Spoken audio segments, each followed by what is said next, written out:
Olá, muito bom dia! Estamos no ar aqui pela Jovem Pan nesta quarta-feira, 15 de maio de 2019. Você segue conosco nesta manhã com muita informação, assuntos polêmicos, o Vini muito bem vestido, vou querer saber qual é o lançamento que vai acontecer hoje, com toda essa elegância, mais uma vez. Vou passar então rapidamente o cardápio, não é não, Paulinha? É inveja, vocês estão com uma inveja desse homem. Desde que a mãe dele começou a escolher as roupas, não, tá um que ele tava vestindo, melhorou bastante. Tá um espetáculo. Vou passar os assuntos do dia então. Educação na mira. Ministro Abraham Weintraub vai explicar daqui a pouco aos parlamentares a redução de verbas no MEC, motivo pelo qual foram marcados protestos pelo país nesta quarta-feira. Clima quente. Sessão solene na Câmara em homenagem aos 131 anos da assinatura da Lei Áurea. Tem tumulto entre monarquistas e ativistas do movimento negro. Passado inesquecível. Mais novo capítulo da troca de farpas entre o ex-casal Zilu e Zezé de Camargo. Numa conversa com o apresentador Rodrigo Faro, Zilu contou como descobriu que o cantor vivia um caso extraconjugal. E aí, hein? Esses são alguns dos destaques deste Morning Show que tá só começando. Bom dia, Paulinha. Bom dia, Carlos Aros. Tudo bem? Tô ótima. E aí, qual é a nossa tag de hoje? Vou contar uma história para explicar aqui a nossa hashtag. Tem um contexto. É isso mesmo. Então vai. O ministro da Economia, Paulo Guedes, disse ontem que está nas mãos do Congresso a responsabilidade de tirar o país do fundo do poço. Estava se referindo, claro, a medidas como a reforma da Previdência e citou a revisão para baixo da previsão do crescimento do PIB, que agora foi para apenas 1,5% em 2019. Prestem bem atenção, hein? Dito tudo isso, Carlitos Aros, vamos para os assuntos mais comentados do Twitter com a hashtag... Qual é? Pibinho ou Pibão. Vocês façam as suas apostas. Queria dizer que Denise Campos de Toledo já fez a aposta dela. Nossa especialista em economia já opinou aqui na hashtag Pibinho ou Pibão. É tudo muito misterioso, eu não vou contar o que ela disse. É só se você entrar no Twitter e engajar aqui com a gente durante o programa. Claro que com bom humor, com gifs, com memes, porque a gente quer mesmo entrar para os assuntos mais comentados do Brasil. Eu tô meio gripado, eu não vou falar essa hashtag hoje. Uma outra forma de interagir com o Morning Show... Vai falar Bibinho ou Bibão? Bibão, é. Outra forma de interagir com o Morning é pelo WhatsApp, no 11 931 17 1009. E aí, é claro, a gente quer um vídeo seu. Então, manda um vídeo na horizontal dizendo o seguinte: você tá otimista ou pessimista com esse cenário econômico? Você pode até ir lá no Twitter e se inspirar pela análise, né, com a análise da Denise Campos de Toledo, para poder fazer a sua análise. Ou você pode fazer a sua avaliação independente, autônoma. Para ver o Morning Show, você já sabe, é só correr lá no site ou no aplicativo da PAN. Tem também o nosso canal no YouTube. Aliás, você já se inscreveu no nosso canal no YouTube? Se não se inscreveu, faça isso já. E tem muito conteúdo extra por lá. Vamos juntos, então, nessa próxima hora e meia aqui com o Morning Show. Vamos abrir o programa falando sobre esse tema que está dominando o dia. Universidades, institutos federais e sindicatos marcaram para hoje protestos contra a redução de verbas que foi definida pelo Ministério da Educação. Ontem, em entrevista ao programa Os Pingos nos Is da Jovem Pan, o ministro Abraham Weintraub antecipou o que vai explicar hoje aos parlamentares na Câmara dos Deputados. Vai fazer um resumão dessa explicação dele, Vini? É isso, Carlos Aros. Uma longa entrevista ontem aos Pingos nos Is, uma excelente entrevista do ministro da Educação, Abraham Weintraub, ao Felipe Moura Brasil, Augusto Nunes e ao José Maria Trindade. E no início da entrevista, Carlos Aros, ele tentou, mais uma vez, explicar este contingenciamento aí nas universidades federais no segundo trimestre, segundo semestre. Muita gente ainda tem dúvida se o corte vai ser mesmo de 30%, se vai ser de 3,5%. Então, o ministro colocou os pingos nos is, né, Carlos Aros? Primeiro explicando... Poxa, que sacada sua, essa hein? você pensou desde ontem nessa, né? Essa eu tentei fazer uma piadoca aqui. Então, Então, o que acontece? que acontece? Primeiro ele explicou o seguinte. Existe um orçamento que é estipulado no ano passado pelo Congresso e pelo governo anterior, prevendo ali arrecadações e despesas.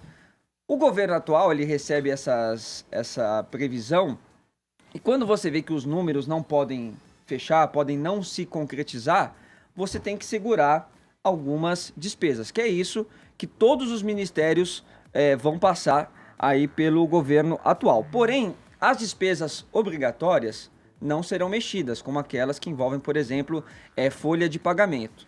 O que será mexido serão as despesas discricionárias, como conta de água, conta de luz, telefone, investimentos em pesquisas, em obras, serviços terceirizados. Essas despesas discricionárias, hoje, segundo o Abraham Weintraub, representam 12% do orçamento do MEC. Dentro desses 12%, aí sim vem o bloqueio de 30%. É importante ressaltar que não é um corte, porque o corte, como ele mesmo falou, esse dinheiro não existe mais. É um bloqueio, é um contingenciamento até que as despesas, até que a receita volte para você poder voltar a gastar. Então são 30% deste 12% das despesas discricionárias. E o 3,5% é dentro do orçamento geral das universidades federais do Brasil. Mas vamos ouvir da própria boca do Abraham Weintraub, que diz que está faltando um pouco aí de honestidade intelectual no debate, culpou um pouco os grupos engajados aí da oposição e parte da mídia também por omitirem ou até mesmo distorcerem a realidade. Vamos ver. O MEC deixou sempre muito claro que não havia contingenciamento nas despesas obrigatórias, que são a imensa maioria. E nas discricionárias, isso é, onde você tem liberdade para gastar ou não, é que se concentram os cortes. Então, quando a gente compara uma empresa privada, uma universidade privada, e você escuta um número, olha, vai ter um corte de 30% do orçamento, você fala, vai parar tudo. E foi isso que foi feito. A gente, desde o começo, deixou muito claro que era apenas nas despesas discricionárias, que representam alguma coisa em torno de 12% no caso do MEC. Alguns ministérios sofreram cortes maiores. Alguns ministérios muito mais fortes. Aqui no MEC, foi um corte de 3,5%. Desde o começo, a gente deixou isso muito claro. O problema é que uma parte da mídia visivelmente está engajada no quanto pior, melhor.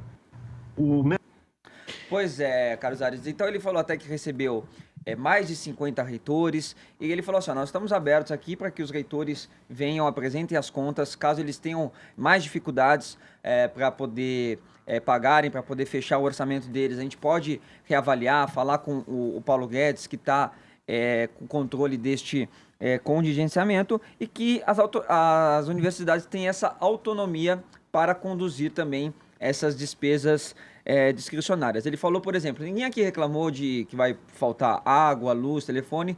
Talvez alguns falem que lá para outubro falte, por exemplo, dinheiro para pagar segurança interna dentro da universidade. E aí ele já falou que entrou em contato com algumas PMs que podem fazer neste tempo que ele não vê problema, este né? serviço. Vamos para Brasília, então, porque essa história, claro, passa também pela articulação do governo no Congresso. Os jornais hoje trazem essa movimentação que aconteceu de maneira atabalhoada, Zé Maria Trindade, porque a aprovação dessa convocação aconteceu por 307 votos a 82. Então, foi um revés, claro, pro governo. A base do governo podia ter atuado de maneira mais efetiva ali, mas, de novo, teve bateção de cabeça, né, Zé? Só o PSL. Bom dia para você. Só o PSL. Não estou ouvindo o Zé Maria Trindade. Tá chegando pra gente aqui o áudio. Ok, agora. Agora okay? sim. Bom dia, Zé Maria. Bom dia, Carlos Aros. Bom dia a todos. Olha, só o PSL e o Novo ficaram do lado do governo, né? Foi uma debandada geral. Essa história aí de contingenciamento é uma palavra que era técnica e agora cai no gosto popular. É mais ou menos quando se tem uma namorada e alguém fala, vamos terminar? Não, vamos dar um tempo. Né? Vamos dar um tempo. Ali, alguns casos voltam, mas dificilmente depois de um tempo volta. É o tal do contingenciamento. Contingencia, se sobrar dinheiro, volta, mas geralmente não volta, né?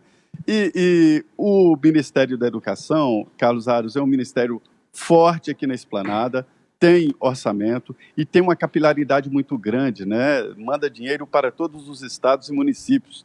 Não tem escolas no ensino fundamental porque a Constituição determina ali que o estado e o município é que são responsáveis pela educação fundamental. O governo tem algumas escolas, alguns professores, como no Rio de Janeiro e tal, existem projetos de se criar as escolas militares, mas é raridade. Então, o que acontece? O ministro está contingenciando ou dando um tempo em verbas, né, discricionárias, mas acontece que não é 30%, aí não é a meta de 30% no orçamento geral, mas apenas de parte do orçamento.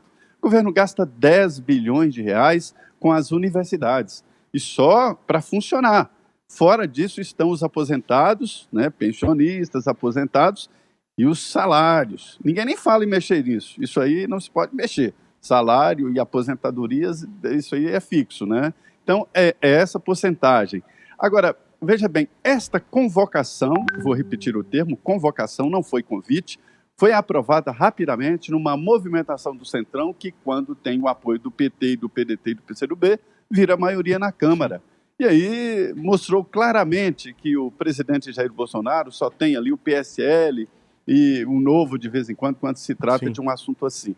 E nessa entrevista, o ministro esclareceu ali dados de que se o reitor chegar e mostrar que não pode ficar sem o determinado valor, que ele abre mão e volta o dinheiro, né?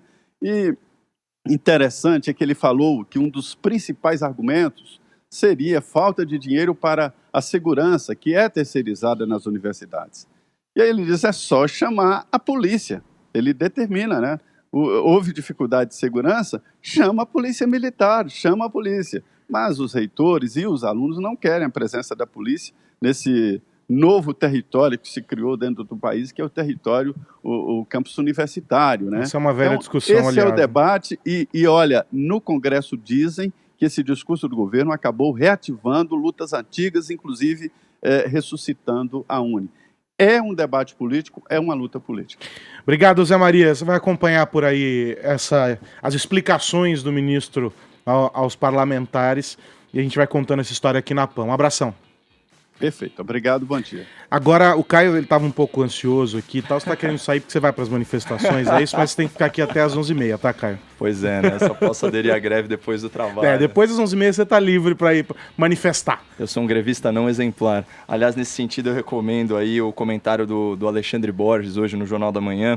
O ouvinte da PAN encontra ele no canal do YouTube da Jovem Pan News. Ele se chama Hoje tem paralisação na escolinha do professor grevista. Obviamente, numa greve, os principais penalizados são os alunos, mas também seus pais, né, que ficam aí com esse problema logístico, né, de onde deixar os filhos. E aí o professor Alexandre Borges, então, ele recomenda... Por exemplo.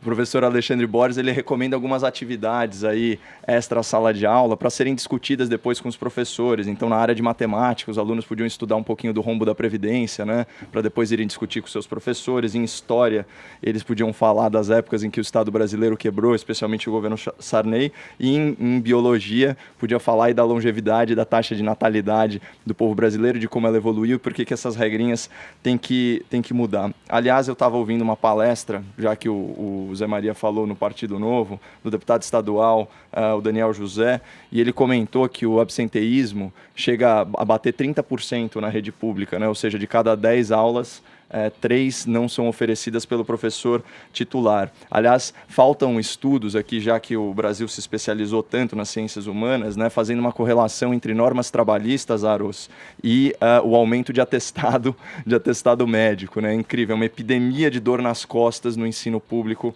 brasileiro. Mas aí falando especificamente sobre a entrevista do Weintraub e Jovem Pan, eu acompanho o relatório aqui do Nobre Vini, tem que ser elogiado mesmo, né? Não é à toa. Eu lembro, eu como ouvinte, tinha aquele bordão, né, informação e prestação de serviço, e é verdade, porque olha só a diferença, né? Enquanto a Jovem Pan faz uma entrevista esclarecedora de 1 hora com o ministro, na qual ele coloca os pingos nos is, vamos lá para as manchetes. Estão muito alinhados hoje nas piadas. Pois é, vamos lá para as manchetes dos principais veículos progressistas, né? Você vai para o G1. MEC diz que bloqueio de 30% na verba vale para todas as universidades e institutos federais. Folha de São Paulo. MEC estende corte de 30% de verbas a todas as universidades federais. Aqui tem alguns pontos, né? Primeiro, a definição maravilhosa aí de contingenciamento do Zé Maria, né? Quem nunca foi colocado na geladeira, né? Inclusive, estou me sentindo contingenciado. O corte, ele extingue a verba, e o contingenciamento, ele retém uma verba prevista. É completamente diferente, tanto que esse contingenciamento ele pode ser revisto no caso de aprovação da reforma da Previdência, isso já foi sinalizado, e da melhora da economia.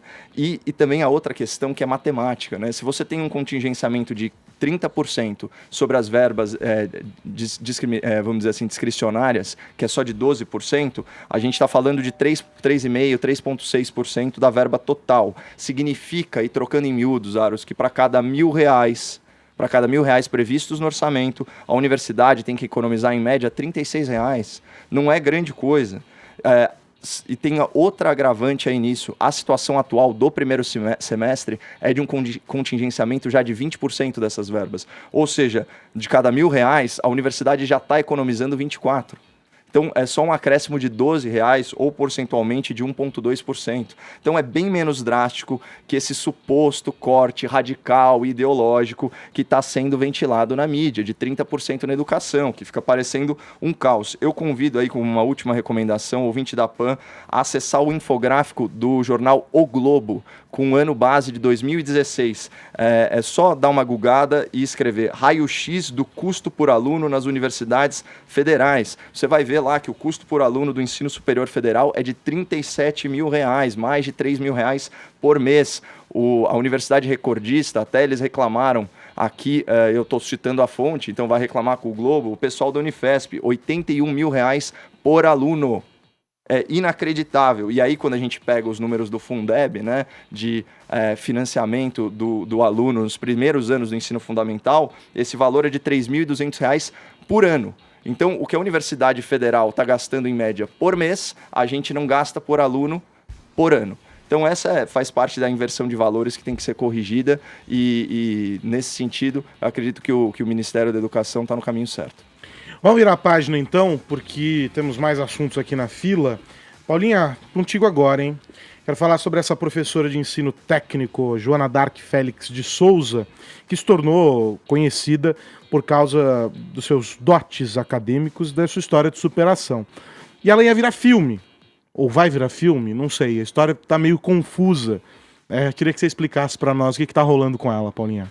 Pois é, Aros, agora essa história do filme está meio suspensa, ela também participaria do programa Roda Viva, já havia sido gravada, inclusive, essa entrevista também não vai ser mais exibida, por causa de uma matéria publicada pelo Estado de São Paulo, a matéria feita pelos repórteres Felipe Resch e Renata Cafardo, que foram verificar, na verdade, os documentos que comprovariam, por exemplo, uma pós-graduação em Harvard, que faz parte da narrativa da Joana Dark Félix, a respeito do que ela viveu, aí como ela se formou, de toda essa sua trajetória, né? Então, o Estadão, ele foi basicamente verificar se, de fato, a história dela era a história dela. Papel do jornalismo, né, Aros? Ela já participou de vários programas de televisão, não é de hoje, desde 2007, participou do Encontro com Fátima Bernardes, participou também do Conversa com Bial, recebeu inúmeros prêmios, mais de 50 prêmios, né? E quase todos em relação à sua carreira como professora.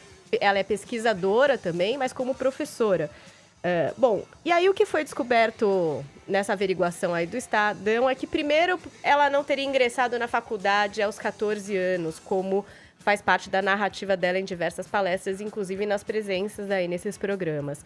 E depois, talvez aí o ponto mais sério é a história nesse diploma que foi enviado aos jornalistas, um diploma que confirmaria esse pós-doutorado em Harvard, realizado em 1999. Então existe o documento, tem a foto desse documento na matéria, inclusive, com o brasão de Harvard, né? Um título de Postdoctoral in Organic Chemistry e também a assinatura de Richard Hadley Holmes, que seria o professor emérito de Química em Harvard. Então, eles mandaram esse diploma para Harvard, que não reconheceu esse diploma e disse que não oferece diplomas também para pós-graduação. Então, nem receberia quem fez, na verdade. E depois também foi checado com esse professor, essa assinatura. Olha, aqui é a assinatura do senhor, e o senhor conhece essa professora, tal. Ele falou que não conhece a professora e que a assinatura que está feita lá pelo nome dele não é dele, né? Aí os repórteres confrontaram Joana a respeito disso e ela disse o seguinte, que aquele documento foi feito para uma encenação de teatro. E eu até vou falar isso que foi falado. Eu não sei nem o que seria uma encenação de teatro. Ela participou de uma peça? Por que teria se produzido essa peça? Não sei. E aí ela também admitiu que ela não concluiu esse pós-doutorado e que ela não tem, de fato, um certificado. Eles também foram verificar o registro da professora na plataforma Lattes, que é um sistema oficial, que a própria pessoa... produzido pelo próprio... Exatamente, fala ali sobre o seu currículo e tal. E ali dizia que ela teria recebido uma bolsa pela CAPES, que é a Coordenação de Aperfeiçoamento da Pessoa no Ensino Superior.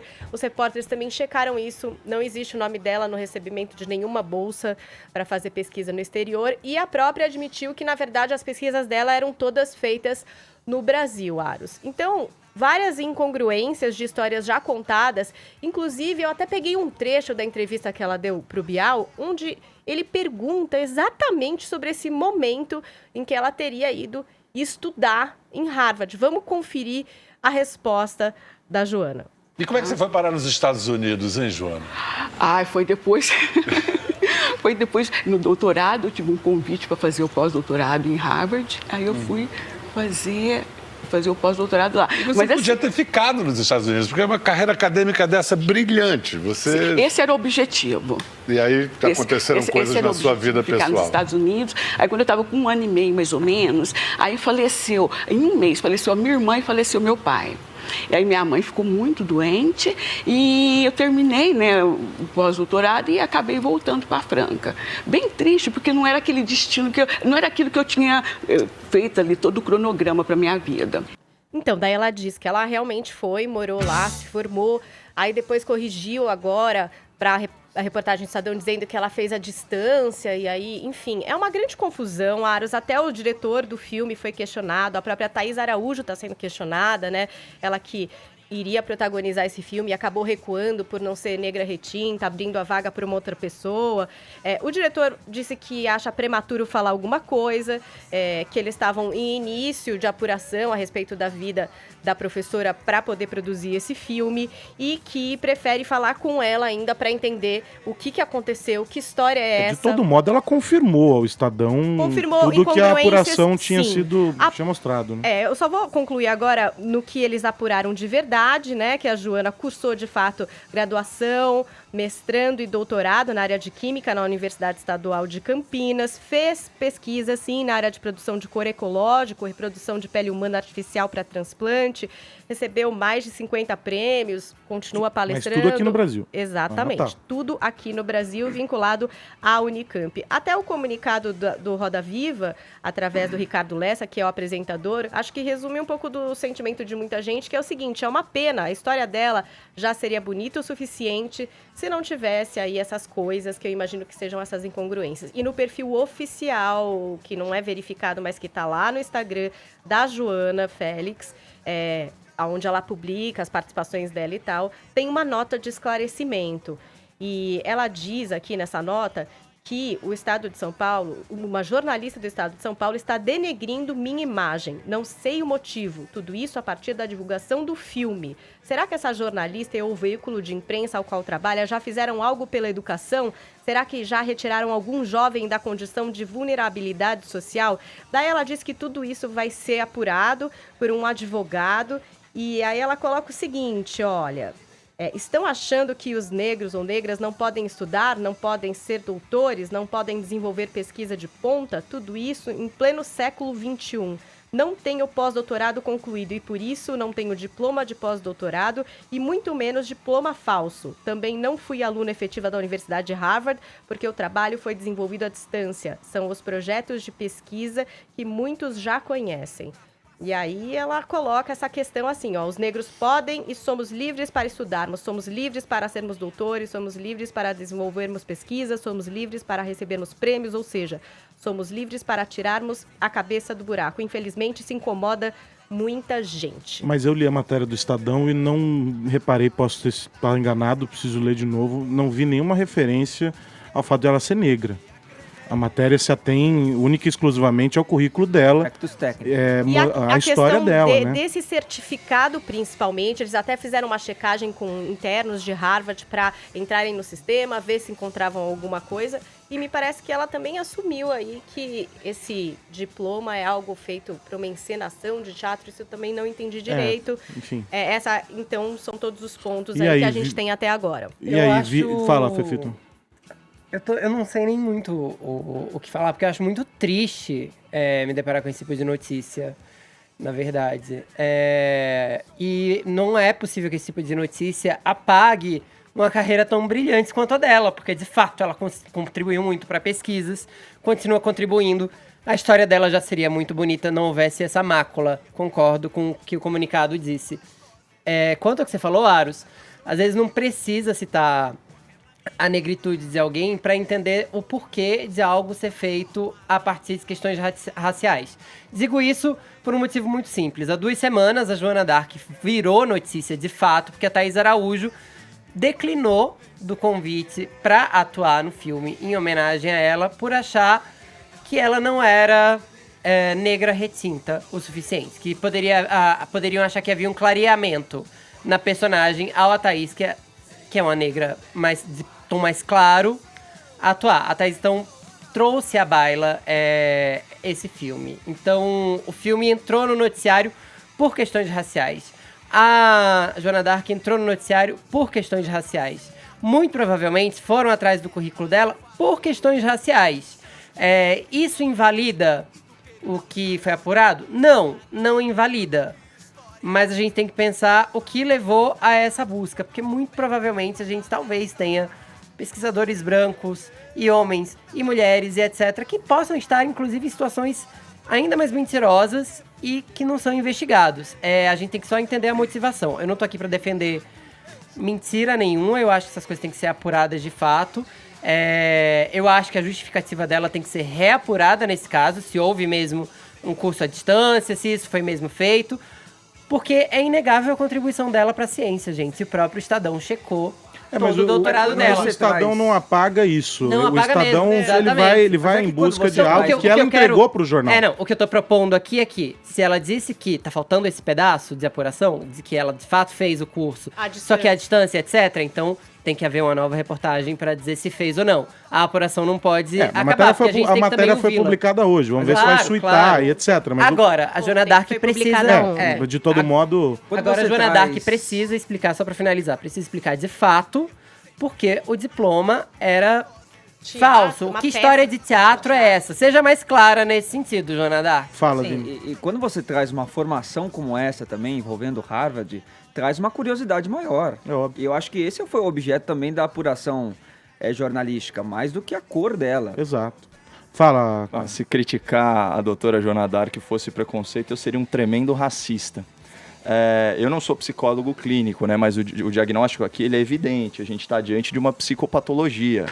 Mitomania clássica, né? Aquela tendência patológica para mentir e contar histórias fantasiosas como se verdadeiras fossem, né? Inclusive visando aprovação social. Tem uma variação, inclusive, que é a síndrome de Latifi, na qual a própria pessoa ela encontra dificuldade de discernir o que é verdade, o que faz de conta. É tipo um petista defendendo a inocência do Lula. De tanto mentir, o cara passa a acreditar nas próprias falácias. É gravíssimo, Aros. Mas olha, a doutora d'Arc, ela mente como respira.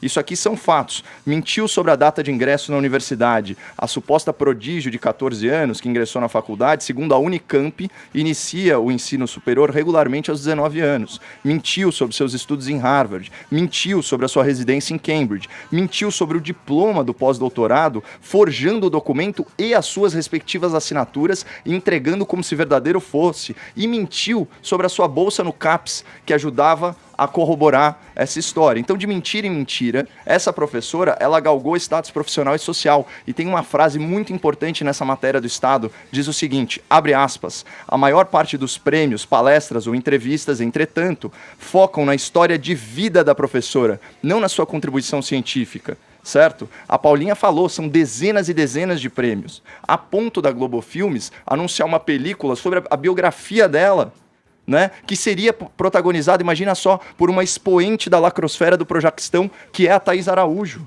Olha o hype disso. E aí a gente vê, né? O prestígio da doutora Joana, ele vai dizer muito mais sobre a nossa sociedade do que sobre ela. Porque a gente vive na sociedade do espetáculo. A gente é apaixonado por quê? Por narrativa.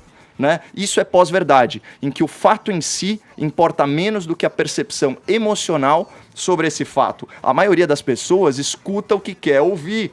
Viva a emoção, abaixo a razão. Ó, 2 outros exemplos só pra gente ficar na área da educação. A gente tem um ex-presidente iletrado que faz apologia da ignorância e da preguiça intelectual, mas tem vários títulos de doutor honoris causa.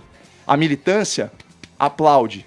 Outro caso, o nosso patrono da educação. A gente tem um patrono de educação cuja filosofia pedagógica legou o Brasil nas últimas posições dos rankings internacionais de educação. E mesmo assim, a Academia Brasileira e Internacional aplaude também.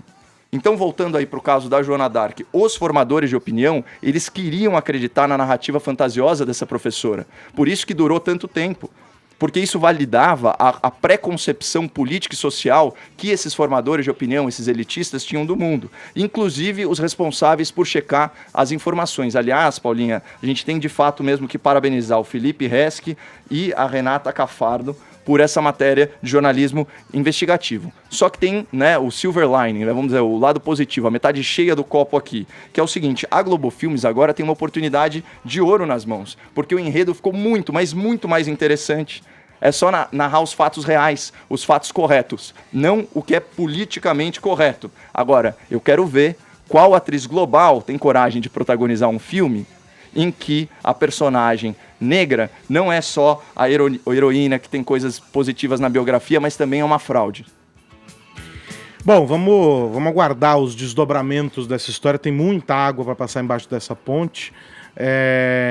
E vou seguir aqui com o nosso papo. Fefito, tem uma campanha da Natura mostrando um beijo lésbico. Vamos pra mais treta. E ela drenou as atenções nas redes sociais e, como sempre, gerou debate. Como é que foi essa ação publicitária, essa peça, e por que essa história tá dando tanto o que falar? Conta pra gente. Pois é, a Natura fez uma propaganda de Dia dos Namorados. A Natura tá lançando uma marca de maquiagem chamada Coleção do Amor. Não é, vamos primeiro, antes de mais nada dizer, a primeira marca que coloca 2 garotas se beijando. Porque, pasmem você, é uma boa propaganda colocar 2 garotas que usam batom, colocando batom no lábio uma da outra, sabe? Olha só, quem poderia ter pensado nisso? Mas não é a primeira vez que isso acontece, não. A Quem Disse Berenice já fez. Tem 3 casais nessa propaganda, 2... são casais lésbicos e um é um casal heterossexual, gente. Só que o rapaz, ele é uma drag queen. Não é porque ele se veste de mulher pra ganhar a vida como trabalho que ele é necessariamente gay, não é mesmo? Basta, assim, a gente se atualizar um pouquinho sobre o mundo de hoje pra entender isso. O fato é que as pessoas não suportaram ver 2 mulheres se beijando. Olha só, um desses casais, inclusive, é formado por mulheres negras. Ou mesmo uma mulher trans ou uma mulher cisgênero se beijando. Ou um homem hétero e drag queen e uma menina lésbica. E uma menina heterossexual se beijando também. Então, assim, começou o chorume, não é mesmo? Porque a internet tem o quê? Tempo livre. Deixa a louça acumulando, deixa de estudar lá pro seu Enem, não é mesmo? Vai o quê? Vai fiscalizar a vida alheia. Aí o que acontece? Criaram uma hashtag chamada Boicote Natura contra essa campanha que basicamente mostra como esses casais se conheceram. E aí, começaram a acusar a Natura de apologia à homossexualidade e tudo mais. A hashtag ficou entre os assuntos mais comentados do país o dia inteiro ontem, mas quando você clicava nela, olha só que curioso, a maior parte dos comentários era de elogio. Ao longo do dia, as pessoas passaram a se conscientizar do que estava acontecendo e passaram a elogiar a Natura. A Natura se posicionou, ela disse que a diversidade está expressa nas crenças da empresa há mais de 20 anos, em campanhas publicitárias, projetos patrocinados, no corpo de colaboradores.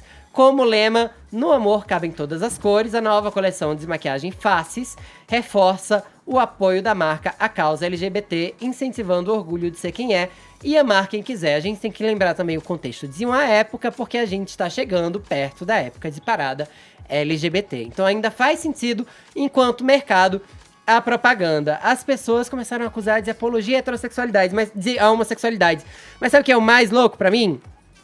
Fala-se tanto em apologia à homossexualidade, mas ninguém reclama de apologia à heterossexualidade. Só se reclama de beijo quando tem dois iguais se beijando.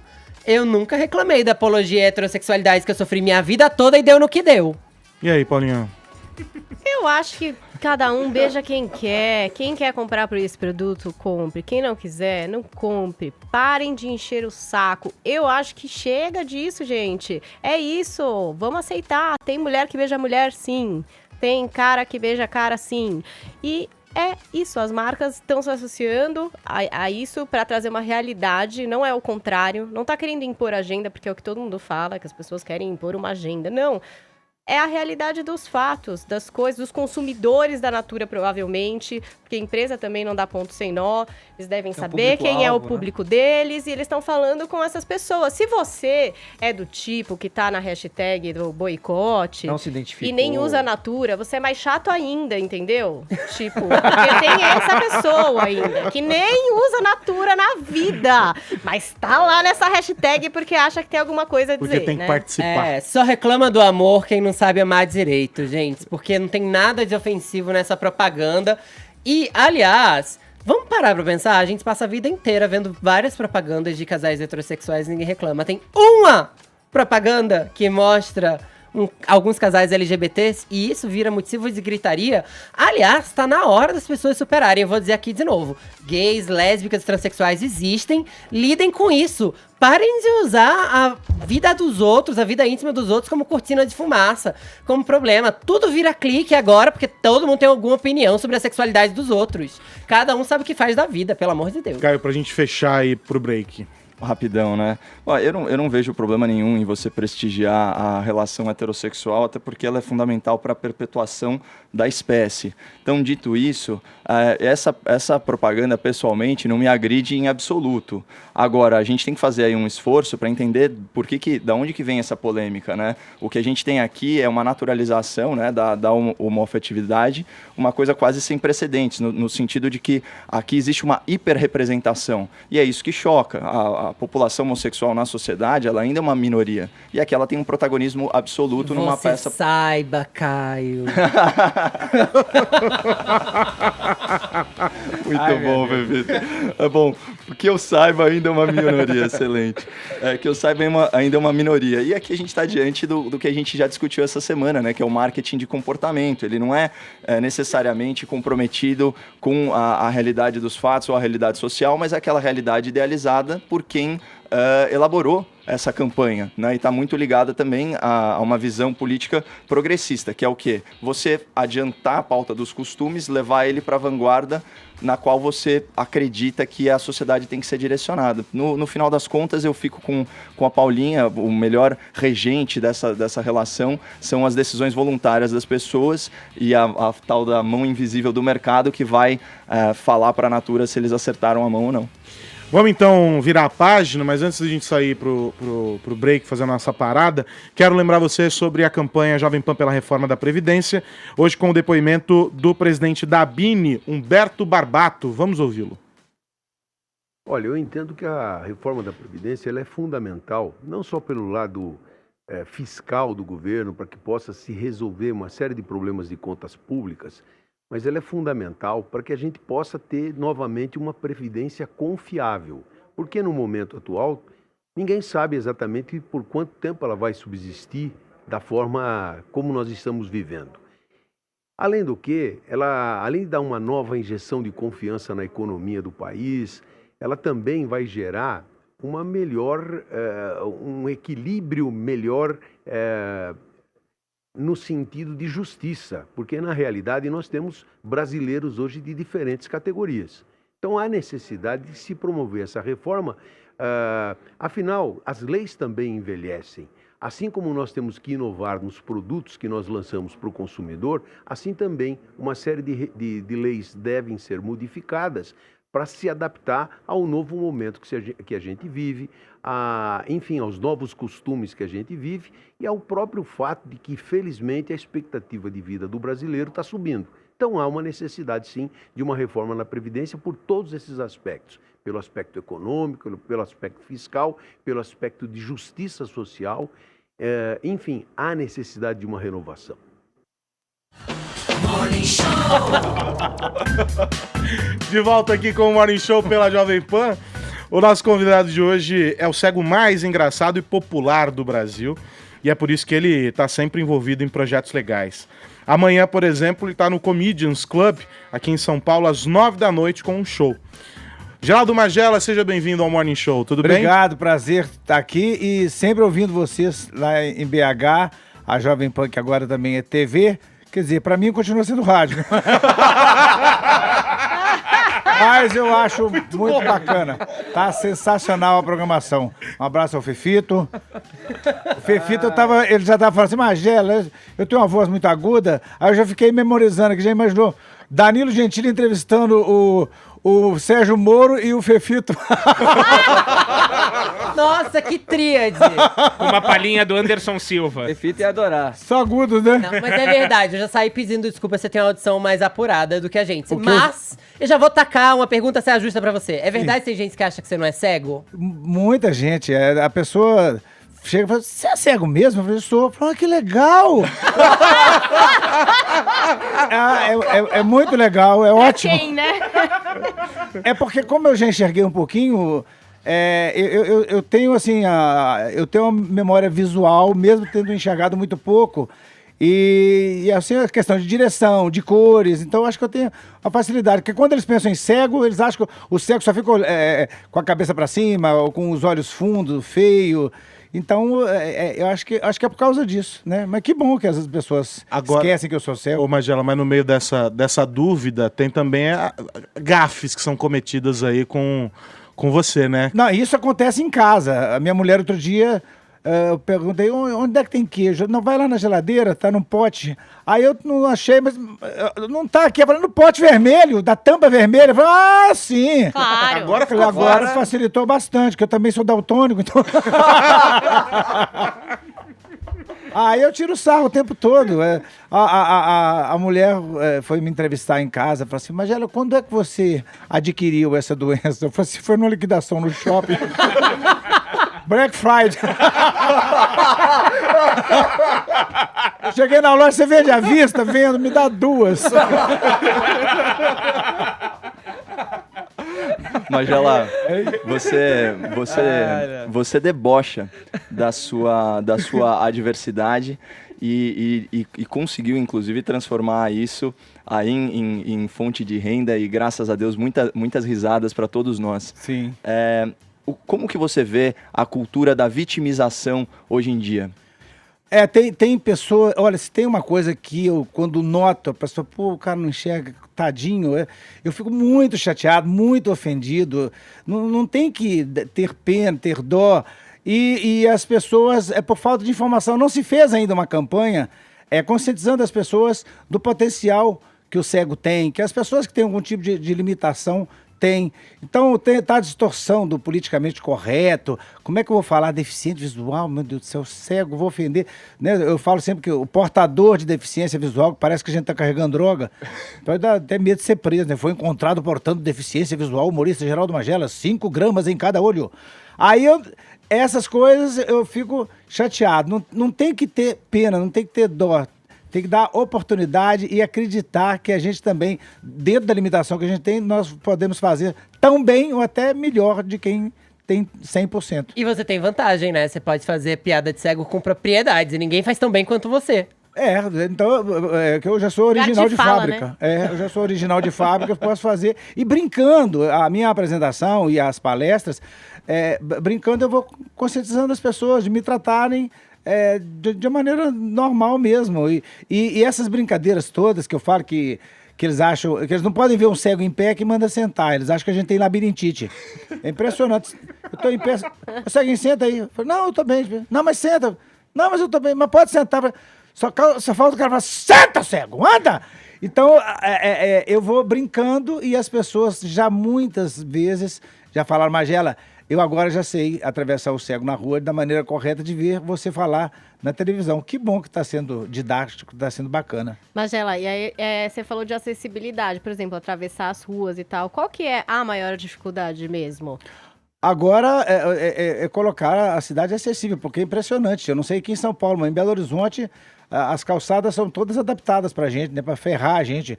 É buraco pra todo lado, é pedra. Não, tem como eu falo, árvore no meio da calçada. Como é que um cadeirante ele tem que ir pra rua, correndo o risco de ser atropelado?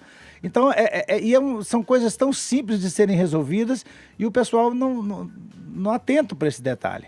Qual que é a maneira correta de ajudar um cego a atravessar a rua? Não, você deixa que eu seguro no seu braço, que aí eu sinto os seus movimentos. A maioria pega a gente pelo braço, suspende e aperta, como se estivesse com medo da gente fugir, né? Eu não quero fugir, só quero atravessar a rua. Para sentar o cego na cadeira, põe a mão do ceguinho no encosto e a gente tem a localização. Em geral, eles pegam os dois braços da gente, vai empurrando.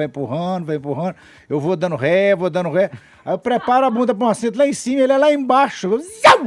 Dá um frio na barriga, que é a mesma coisa, tá caindo de um prédio de costas. Você usa cão-guia? E, aliás, você falou que enxergava um pouco, né? Sim. Como era a vida quando você enxergava? Você tem muitas lembranças? Tem lembranças boas, lembranças tristes. Eu andava de carrinho de rolimã e eu fabricava os meus carrinhos. Então, era 3 marteladas, 2 no dedo e 1 no prego. E eu por enxergar só um pouquinho, eu já pedi poste para me atravessar a rua, eu já pedi informação a manequim de loja. Eu cheguei, eu lembrei assim, só podia me informar, você tem camisa gola polo? Nada. Podia me informar, você tem... Pô, será que um cego achou um surdo? Só podia me informar, você tem a gola polo? Aí eu fui lá dentro para reclamar com o gerente, pô, sua funcionária... Pô, não tá nem aí, eu pergunto, que funcionária? Tá lá na porta. Não, era um manequim. Pedi informação pro manequim. Aí acontecia isso mesmo, a gente confundir as coisas, caindo em buraco. Agora, a grande dificuldade, e fica até um recado aí para as pessoas que têm pouca visão, é assumir a bengala, quem já enxergou um pouquinho. É puro complexo. E a pessoa fala que não precisa, e eu passei por isso. Eu imaginava, bom, se alguém me ver com a bengala, vai ficar com pena de mim. E é uma bobagem, porque nem sempre a pessoa está disponível para ajudar, está sem tempo. A partir do momento que eu assumi a bengala, eu fiquei completamente independente, vou para todo lado, vou para boteco sozinho. Duro é voltar, né? Cego, tonto. A gente não vê tudo rodando. Ô, Magela, você falou sobre essa história das calçadas, acessibilidade, e tem uma discussão importante, pelo menos aqui em São Paulo, algumas cidades também estão vivendo isso, que envolve os patinetes, as bicicletas, o uso disso nas calçadas. A gente discute mobilidade, sim, mas falta discutir a mobilidade também para a pessoa com deficiência, né? Você acha que essas discussões, do lado do poder público, sobretudo, elas avançaram um tiquinho que seja nos últimos anos, ou a gente ainda continua na idade da pedra nesse sentido? Tá melhorando um pouco, mas é igual você falou, parece que esses patinetes eles andam na calçada também, não é isso? Então uma pessoa que não enxerga... Deveriam, né? Você imagina, e não é só o cego, o deficiente físico, o paraplégico, mas as pessoas idosas também. Tem que se pensar muito... Sabe uma coisa que eu fico observando? Eu fui uma vez em Fernando de Noronha para realizar um sonho, não só meu, mas a minha família. Para mim foi uma porcaria, porque o visual é lindo, né? Eu não enxergo. E para chegar nos lugares, você tem que passar por cada pirambeira. E eles não colocam ali mesmo que seja adaptada ao lugar, passarelas para que as pessoas que são idosas, que elas possam chegar até o lugar. Então, por causa da idade avançada e o cego e o paraplégico, a gente não consegue chegar nos lugares. que a gente queria chegar. Ô, Geraldo, quando que você passou de ser um cara que fazia humor por ser cego e fazia brincadeiras por isso, até a carreira realmente como humorista? Eu queria que você falasse um pouquinho da importância que o Jô Soares teve para essa tua carreira. Não, foi fundamental, foi sensacional. Eu trabalhava em loja, nessas lojas que vendem calça que depois lavada vira bermuda. E aí eu sempre trabalhei de uma maneira diferente. Eu acho que você tem que se destacar pela criatividade. Eu ficava no fundo da loja com o microfone fazendo imitações. E como eu sempre fui ligado à rádio, eu participei de uma gincana no programa do Aldair Pinto. E eu fui lá receber o prêmio e ele me perguntou no ar o que eu fazia. Eu falava, eu sou locutor, eu faço imitações, eu faço brincadeiras. Aí ele pediu para eu contar algumas e ele foi tão fantástico que até então ninguém queria acreditar em mim por eu ser cego. Eu chegava na rádio, eles achavam que eu estava vendendo rifa, pedindo esmola, mas nunca. Falaram, pô, mas você quer trabalhar em rádio se você não enxerga? Eu falei, mas eu falo com a boca. Não dava para entender isso. E aí, através do Aldair Pinto, eu passei a trabalhar em rádio e depois, quando eu estava fazendo uma campanha para ir a Cuba, para fazer cirurgia, eu consegui ir ao programa do Jô Soares e através do programa... Porque o Jô Soares, quando era Jô 11h30, a audiência não tinha rede social. Era 80%, 90%. Então, depois do programa do Jô, aí as coisas se deslancharam. E o sonho de ser radialista, ele ampliou de uma maneira que eu não imaginava que hoje eu me tornaria um palestrante, um humorista tão querido, faço shows no exterior para brasileiros. Então, é o que eu falo nas minhas palestras. Acredite no seu potencial e saiba que vai acontecer coisas difíceis, mas é para valorizar a sua vitória. Ô, Magela, a gente tem que fazer uma paradinha pro comercial. Você fica com a gente mais um pouco? Eu fico até meio-dia, se você quiser. Meio-dia não dá, que a gente invade o resto da programação. Tem aí as meninas complica. depois. Vamos fazer. mesmo, Tem né? a Paulinha, né? A gente faz uma paradinha então e volta já com o Geraldo Magela aqui no Morning Show. 11 horas, 1 minuto. Jovem Pan Morning Show. Jovem Pan. Jovem Pan Morning Show.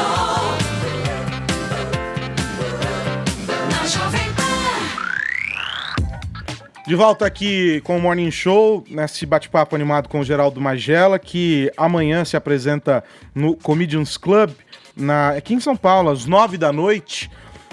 Magela, deixa eu perguntar uma coisa pra você, talvez um tanto quanto indiscreta, não sei, mas é verdade que um dos seus maiores medos é fazer o exame de toque pra ver como é que tá a condição da próstata? Não, eu até já fiz, eu achei só... Foi bom pra você? Eu achei muito rápido, Fefito.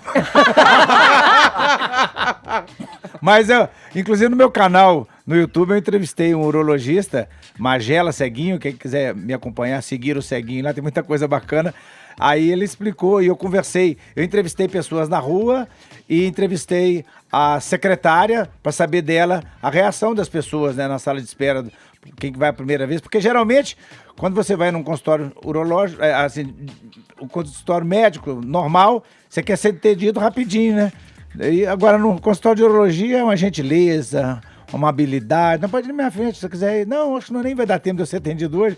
E eu conversei com o médico e ele explicou de uma maneira descontraída, bacana. A secretária, eu perguntei para ela se eles, quando ligam lá para marcar, se pergunta a altura, o peso do médico. Mas o exame é necessário. Eu sei que é desconfortável, né? Realmente o dedo entra rasgando, mas tem que ser feito. Mesmo você correndo o risco de se apaixonar pelo médico. Geraldo, você pediu... Como você não pode ver, você pede pro médico fazer um 3, 2, 1 nessa hora ou você prefere a surpresa? Só vai, né? Não, diz que tem 3 atendimento pelo SUS, que nem o Tchan, né? Pode dar a mão no joelho, dar uma baixadinha. Tem essa, tem pelo convênio. Agora, particular, já coloca uma musiquinha, você toma um espumante. É todo um tratamento especial, né? VIP. Particular, é VIP. Ô Geraldo, tá acompanhado agora no seu canal do YouTube que você tem feito algumas entrevistas aí. Inclusive, acho que o quadro é entrevista que chama, né? Entrevista, eu entrevistei o Caio. Entrevistou o Caio. Agora, além do Caio, qual que foi a melhor entrevista? Fala das boas entrevistas, Magela. Não, a que bateu o recorde de acesso foi a do Caio, com certeza. Eu entrevistei o Ratinho, entrevistei a Fabíola Reiter para saber dela as coisas, se ela tem algum macete pra fofoca, até dei algumas dicas pra ela pra fazer a fofoca na balada. Chega 2, 3 horas da manhã, quando tá todo mundo já chapado, é mais fácil você pegar uma notícia, né? E que mais? O Eduardo Costa, Leonardo, o mais recente agora, o Paulinho Gogó. Entrevistei o professor Vila. Inacreditável! Você também imita o professor Vila? Não, até que não. A gente tem um imitador aqui oficial do professor Vila. Sim, não bons entrevistados, né? Teve a sorte de entrevistar a Anitta, né? A Elite Rastaquerra. Tá indo num bom caminho, sim. E agora fica irritado, Vila. Inacreditável! E tal, né? E tal. Ô Magela, quero agradecer pelo bate-papo, pela visita. Vou deixar o serviço, show amanhã, 16 de maio, no Comedians, fica aqui na região da Paulista, mas as informações estão lá no site comedians.com.br, para quem quiser mais detalhes a respeito desse show. Obrigadão pela visita, bom show, hein? Obrigado, e o site e o Instagram é Magela Ceguinho, o YouTube, e para contratar o Ceguinho, o e-mail, que também é tudo Ceguinho, né? ceguinho@ceguinho.com.br, ceguinho@ceguinho, as palestras motivacionais, os projetos. Muito obrigado, foi um privilégio estar com vocês, uma audiência extremamente qualificada, e muito obrigado pelo carinho. Se der, dá uma ida lá para ver o espetáculo, que tá bem bacana. Combinado. Valeu, Magela. 11h11, horário de Brasília. Jovem Pan Morning Show. De volta aqui com o Morning Show, vamos seguir girando os assuntos. O Sindicato dos Jornalistas do Paraná emitiu nota repudiando a postura do presidente do Conselho Deliberativo do Atlético Paranaense, Mário Celso Petraglia, durante uma entrevista coletiva. Ô Vini, conta pra gente o que aconteceu aí, vai. Pois é, Carlos Aros, essa entrevista aí do homem-chefe lá, né, do Atlético Paranaense, o Atlético agora, né, que eles mudaram lá um pouquinho do nome, mudaram o uniforme também, mas infelizmente alguns costumes continuam os mesmos, né, como o deste senhor que tratou muito mal uma jornalista durante uma entrevista coletiva, Carlos Aros, que ele concedeu para explicar algumas situações ali de 2 jogadores que estão agora sendo acusados de doping. Isso pode prejudicar o Atlético Paranaense em algumas competições, como a Libertadores. Só que a repórter aproveitou ali a entrevista coletiva para fazer algumas outras perguntas, tirar outros esclarecimentos, como a dívida da Arena e também sobre um outro jogador. Uma coletiva, afinal, né? Uma coletiva, exatamente. Acho que a gente já viu isso recentemente acontecer, né? E aí o Petraglia acabou se incomodando com essa situação, com essas perguntas da repórter, mas aí, Carlos Aros, ao invés dele não responder, o que é um direito dele, ele acabou pedindo para a repórter se calar. Vamos ver. Então, eu queria saber, na verdade, referente ao Bruno Guimarães mesmo. Ele acabou ficando, né, de fora do jogo contra o Boca, era referente mesmo... Só poderia partir da Gazeta do Povo essa ilação. Já não lhe disse que foi ilações, conclusões errôneas, que acharam isso, acharam aquilo? Acabei de afirmar que o seu Bruno Guimarães não estava envolvido e a senhora volta com a pergunta? O que se pretende? Mais uma vez... ajudar a prejudicar a imagem de atletas que não estão envolvidos? Por favor, eu estou pedindo que ajudem a melhorar, a minorar a imagem dos atletas envolvidos. E a senhorita vem, ou senhora, não sei, vem a prejudicar atletas que não estão envolvidos. Olha, se continuar nesse caminho, a próxima entrevista coletiva, a Gazeta do Povo estará proibida de entrar. Tudo bem, presidente. Tá bom? Apenas Por favor, cale-se então. Tudo bem, obrigada. Não tem que agradecer, porque isso não merece agradecimento. Isso merece desculpas da sua parte. Bom, depois desse show de horror aí do presidente do Atlético Paranaense... Lamentável. A coletiva prosseguiu como se nada tivesse acontecido. Todos os outros repórteres, ninguém falou nada, fizeram outras perguntas ao presidente. Inclusive, teve um repórter lá que fez uma pergunta que não tinha nada a ver com a pauta também. Ele falou só, essa pergunta eu prefiro não responder. Mas com a menina, a postura acabou sendo diferente. Depois ele voltou ao Facebook, dizendo que ela tentou misturar os assuntos para enfatizar a sua maldade. E nos trouxe completamente fora do contexto. Bom, vamos trazer aqui a a resposta da Luana Kazeker, que é essa repórter aí da Gazeta do Povo. Ela fez um tweet agradecendo a todos pelo apoio e diz que quem a conhece sabe que jamais faria uma pergunta com segundas intenções. Estava apenas fazendo o seu trabalho e ela realmente queria esclarecer 2 assuntos e em momento nenhum desrespeitou aí o presidente. A Gazeta do Povo também fez um tweet aí lamentando a atitude descortês do dirigente do Atlético Paranaense, o Mário Celso Petraglia, e diz que o jornal respeita o direito de não responder ao questionamento na entrevista, mas condena o tratamento dado à repórter e a tentativa de intimidação. E também o Sindicato dos Jornalistas Profissionais do Paraná repudiou o que considera um ataque ao livre exercício profissional, dizendo que o dirigente humilhou e hostilizou a jornalista e que falta respeito com profissionais da imprensa. A falta de respeito com profissionais da imprensa se tornou algo corriqueiro, mas é lamentável e inaceitável. Impedir jornalistas de trabalhar por não gostar das perguntas feitas viola o livre exercício profissional. Fala, Paulinha. É isso. E, Luana, continua fazendo as suas perguntas, mesmo se você tiver segundas intenções, porque é esse o seu papel. Se ele não consegue ser provocado numa entrevista que eles mesmos chamaram as pessoas para fazer uma entrevista coletiva, você vai ser questionado, você responda com educação para todas as pessoas. Os jornalistas estão lá para esclarecer fatos e pontos, e eles têm que provocar, sim. Continue provocativa, Luana, se essa é a sua vontade, se é para buscar a história que você quer apresentar para os seus leitores, para quem te acompanha. Não peça desculpas e nem questione aqui.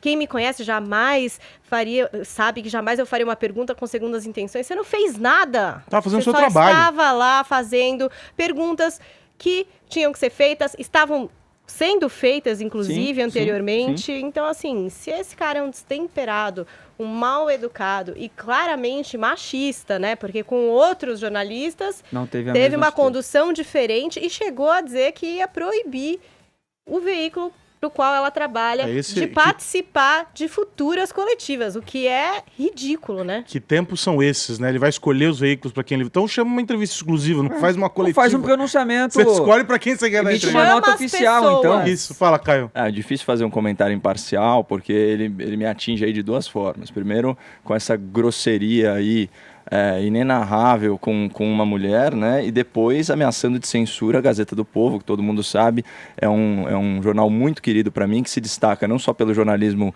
independente, mas também por ser um jornal que assume seu posicionamento, né, como publicação conservadora. E eu tenho muito orgulho de participar da Gazeta e mais orgulho ainda de saber que uma jovem mulher está cobrindo eventos esportivos, ou seja, é uma quebra de paradigma por si só. Esse cara é um grosso, merece ser execrado e que bom que o tribunal aí das redes sociais vai saber cuidar muito bem dele. E só uma coisa, né, Aros? Eu acho que os jornalistas em questão ali nesse episódio poderiam ter feito algo também, né?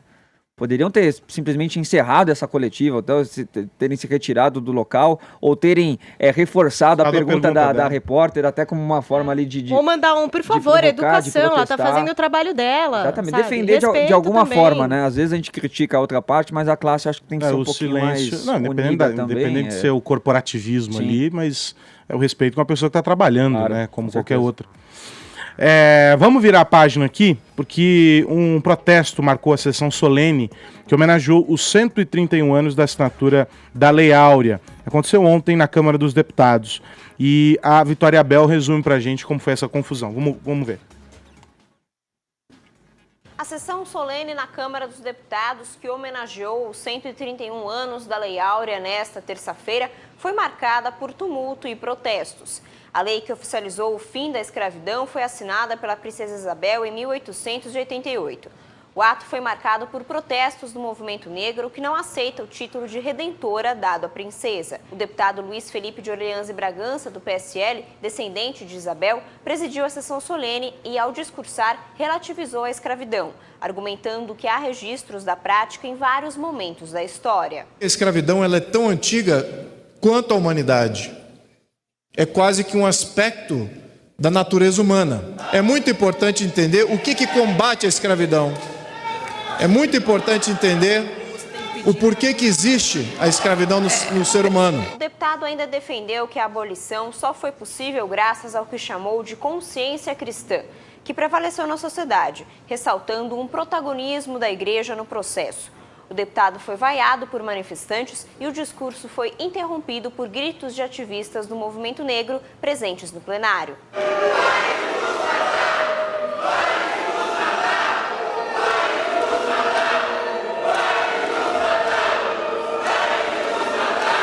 A deputada Thalíria Petroni, do PSOL, criticou a homenagem à Princesa Isabel e lamentou o que chamou de desconhecimento histórico dos colegas deputados. 13 de maio é dia de denunciar. Denunciar esse próprio apagamento de que a nossa liberdade foi concedida pela bondade de uma princesa. Nós nascemos livres. O deputado Eduardo Bolsonaro, do PSL, também esteve presente na sessão solene e defendeu a valorização e preservação da história da Princesa Isabel. E aí, Caio, como é que a gente analisa que esse embate hoje, de que ontem? Insanidade essa fala da deputada Thalíria, né? Ela nasce com direito natural, os escravos nascem com certeza com direito natural à liberdade, mas numa situação jurídica de não liberdade. E dependeu sim da bondade da Princesa Isabel e do caráter da Princesa Isabel, mas não somente dela, né? A Lei Áurea, assinada 13 de maio de 1888, foi talvez a data mais importante da história da história brasileira, não só porque marca o início, né, da emancipação da população afrodescendente, que é um processo que perdura até hoje, infelizmente ainda não está concluído, mas também ela vai coroar os esforços de algum dos maiores, dos melhores brasileiros que já nasceram aqui no nosso território. A gente está falando de André Rebouças, Luiz Gama, José do Patrocínio, Machado de Assis, Castro Alves, Joaquim Nabuco, Dragão do Mar e a Princesa Isabel, que escondia escravos, que patrocinava quilombos, né, que tinha uma série aí de ações no sentido de ser uma protagonista não só da história, mas do movimento abolicionista, né? Faz rir, Carlos Aros, faz rir a comparação que esses deputados aí da esquerda fizeram com Marielle Franco. Marielle Franco, ela se celebrizou mais pelas circunstâncias da sua morte do que pelo que fez em vida. Pelo amor de Deus, né? E esses movimentos negros, que na verdade são movimentos rubro-negros, porque só tem militante de esquerda, então esses movimentos rubro-negros, eles querem diminuir, eles querem invisibilizar essa personagem histórica e eles preferem inclusive endeusar um mito, né, que é Zumbi dos Palmares, do século XVII, cuja biografia, a maioria dos elementos aí não é dada como certa, mas que com certeza ele próprio possui escravos. Por quê? Porque ele estava imbuído da mentalidade do século XVII, né? Final aí de 1690, por aí. Então, existe um grande anacronismo aqui, né? A gente querer julgar com os valores atuais as pessoas daquela época. Eu recomendo aí ao ouvinte da PAN, o programa de ontem com o Negão, com o Alessandro Negão, do canal do Negão, que a gente fez o programa Pânico. Eu tive o prazer de participar com ele e a gente discutiu isso. E sobre a fala do Luiz Felipe de Orleans e Bragança, quando ele fala da escravidão como um fenômeno da humanidade, na verdade uma vergonha, uma chaga da humanidade, isso é verdade. Tanto que a origem da palavra escravo é igual à da palavra eslavo. E da mesma forma, né, qualquer um que tem um mínimo de conhecimento da Bíblia sabe que os negros no Egito escravizaram o povo hebreu. Então isso daí é uma coisa que data de antes, tá relacionado a guerras, a submissão de povos, né? O contorno racial, no caso brasileiro, ele vem a posteriori com base numa pseudociência.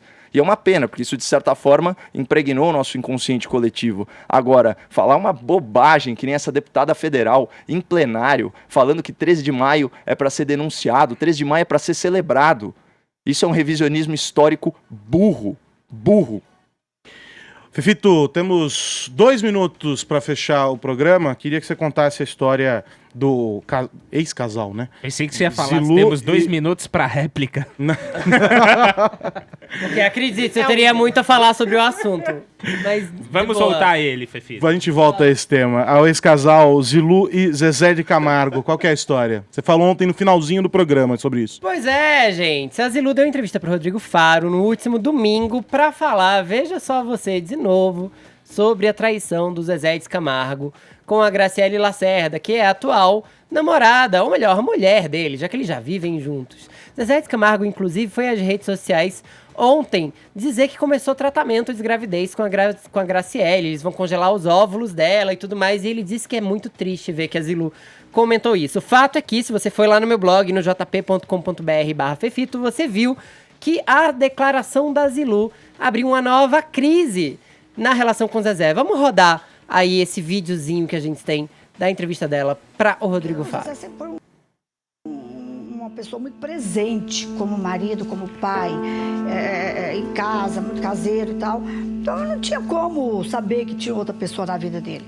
E um amigo nosso em comum, no dia que a Vanessa ia fazer um jantar em casa, para os padrinhos de casamento dela, eu estava com 17 casais no jantar em casa, ele me chamou no hotel e ele pôs o Zezé no Viva Voz. Pra falar da menina, pra me contar da menina. Isso, a Zilu vai falar nessa entrevista ainda que ela ouviu tudo, foi pra casa, ficou nesse jantar como se nada tivesse acontecido. Quando o jantar acabou, ela foi até o Zezé de Camargo, perguntou se era verdade, ele confessou. E aí, disse o seguinte: só não me pergunte quem eu amo mais, se você ou ela. Olha que cena de novela, não é mesmo? É filme isso. Pois é. O que acontece, no fim das contas, é que Zilu pediu separação de corpos, ficou separada por muito tempo do Zezé, mas ainda casada, até porque ela era empresária dele. Ela admite que agora eles só se falam por advogados ou pessoalmente quando tem eventos de família, mas veja você, Zezé estava pensando em hastear a bandeira branca com Zilu, porque ele vai casar com Graciele em fevereiro, e ele, por educação, pretendia mandar um convite de casamento pra Zilu. Tô achando que esse convite não chega mais. Tô achando não, tenho certeza. A Zilu está fora da lista de convidados do Zezé de Camargo e Luciano. Do Zezé de Camargo, o Luciano vai ficar Os fora. dois vão casar com a Graciele. Do Zezé de Camargo com a Graciele. É uma entidade, tipo o Sandy Júnior. Tipo o que é Sandy uma Júnior, Zezé pessoa de Camargo só. e Luciano. E aí, é isso. Agora, a gente espera o casamento que vai ser em fevereiro, que vai ser festa de arromba pra muita gente. Os filhos do Zezé vão estar presentes, ele faz questão que todos estejam no altar. Os preparativos vão começar a sair um monte. A Zilu acha que ela pode continuar falando disso porque é a história dela. O Zezé acha que se a história é superada, que ela já devia ter superado e parado de falar no assunto. O Zilu, inclusive, já tá no outro relacionamento. Vamos acompanhar os próximos capítulos da novela Camargos da Paixão em breve. Camargos da Paixão é novela do SBT. Eu Bom. já gostei. Bom, chegou, acabou. Ah. Amanhã tem mais, 11h31, Morning Show fica por aqui. Amanhã às 10 da manhã a gente volta com este programinha que você acompanha também lá no canal no YouTube. Se você não se inscreveu, faça sua inscrição, youtube.com/Morning Show. Tchau, até amanhã.